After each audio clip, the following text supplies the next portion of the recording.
अच्छा, okay great, ठीक है। अच्छा, अब आपने अगर आपने ब्लॉग स्टार्ट किया है तो वेबसाइट है, ठीक है, आपने 3 से 4 बार तो उस पर कंटेंट कुछ ना कुछ लिख के प्लेस करना है एक वीक में। क्योंकि ये नहीं होता कि अब आप अपडेट नहीं कर रहे, आप बहुत अच्छा सा आर्टिकल डाल के बैठे हो, आप वेट करो बस आएगी आएगी ट्रैफिक आएगी, 2 हफ्ते गुजर गए और कुछ लिखा ही नहीं। ऐसा नहीं होता। आपने मतलब अगर कोई ब्लॉग किसी बंदे ने बनाया ना, तो वो ज्यादा मतलब यूजर फ्रेंडली होता है, एसईओ फ्रेंडली होता है, क्योंकि लोग उसको अपडेट करते रहते हैं।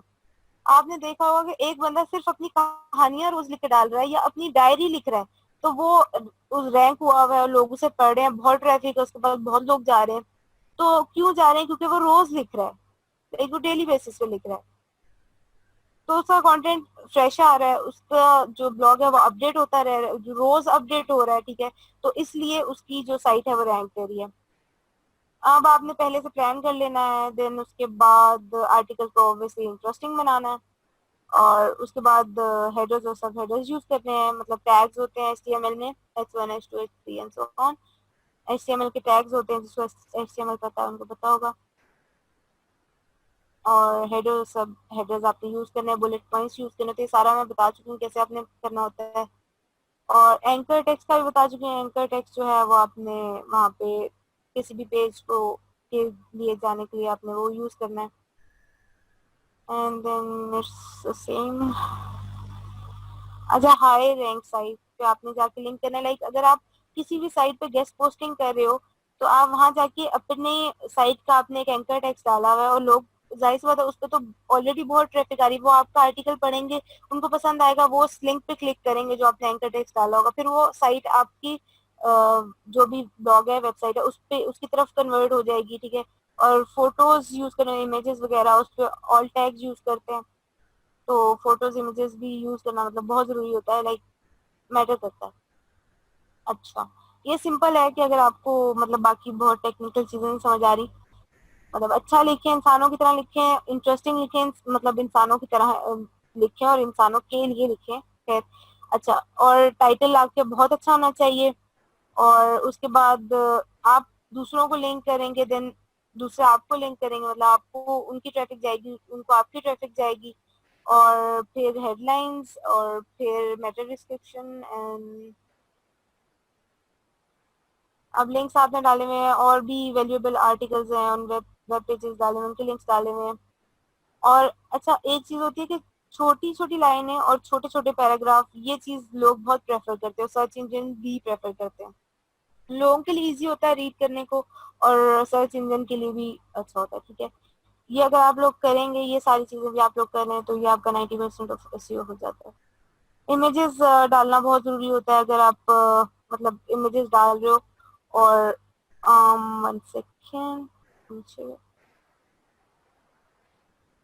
डिपेंड करता है मिशी, डिपेंड करता है, डिफरेंट साइट्स पे डिपेंड करता है, आपसे वो किस तरह का कंटेंट लिखवा रहे हैं उस पर डिपेंड करता है। लाइक अगर आप उनका समझे कि कॉन्टेक्ट वाला पेज लिख रहे हैं, तो वो चीज अब आप उस कॉन्टेक्ट वाले पेज पे 2500 वर्ड्स का नहीं लिख सकते, ठीक है। तो उस पे आपको उतना ही लिखना जितना आना चाहिए। मतलब वैसे अगर आप सिंपल एक आर्टिकल लिख रहे हो, तो अगर आप बहुत लंबा लिख रहे हो और बिल्कुल भी मतलब उसमें आप इंगेजिंग नहीं है, तो फिर लोग जाहिर सी बात है उसको नहीं, पूरा नहीं पढ़ेंगे, तो फायदा नहीं होगा। तो 500 वर्ड्स नॉर्मल है, ठीक है। अब आप 500 वर्ड्स नॉर्मल आपने लिख लिया है, आपने बहुत अच्छा लिख लिया है, और फिर उसके बाद आपने 2500 वर्ड्स का भी लिखा है, वो भी बहुत अच्छा है। आजकल आई थिंक 1000 वर्ड्स के भी चल रहे हैं। जी फरिया, मुझे बताइएगा how much time you need more. बस इट्स ऑलमोस्ट डन। मैंने जल्दी जल्दी किया है, क्योंकि उन्होंने मुझे बताया कि एंड करनी है, मैं तो बड़ा सुकून में थी कि 30 है, तो कल भी है आपका सेशन ना सेम टाइम में, जो आज रह जाए वो आप कल कॉप अप कर लेना। नहीं बस ऑलमोस्ट ये हो गया, मैंने कर लिया है, ओके तो ओके ओके। ठीक है। ये आप अच्छा, इसमें फिर उस 8:05 तक मैक्सिमम ले जाइएगा, मुझे 8:05 पे फिर अगला अगला सेशन होस्ट होगा। ठीक है, नो वरीज, ठीक है। ओके जी मिला। Okay, thank you. अच्छा, उसके बाद ऐसा है कि अब आपने जो है वो इमेजेस ऐड कर दिए हैं, पिक्चर क्वालिटी, अब आपने आर्टिकल बहुत अच्छा लिखा है, बीच में इमेज इतना कोई थका हुआ इमेज डाला है, लाइक इतना उसकी रेजोल्यूशन इतनी बेकार है कि उसको देखने का दिल नहीं कर रहा। तो ये वाली चीज भी नहीं करनी। इमेज बहुत अच्छा सा डालना है उसमें, जो भी आपका आर्टिकल होगा।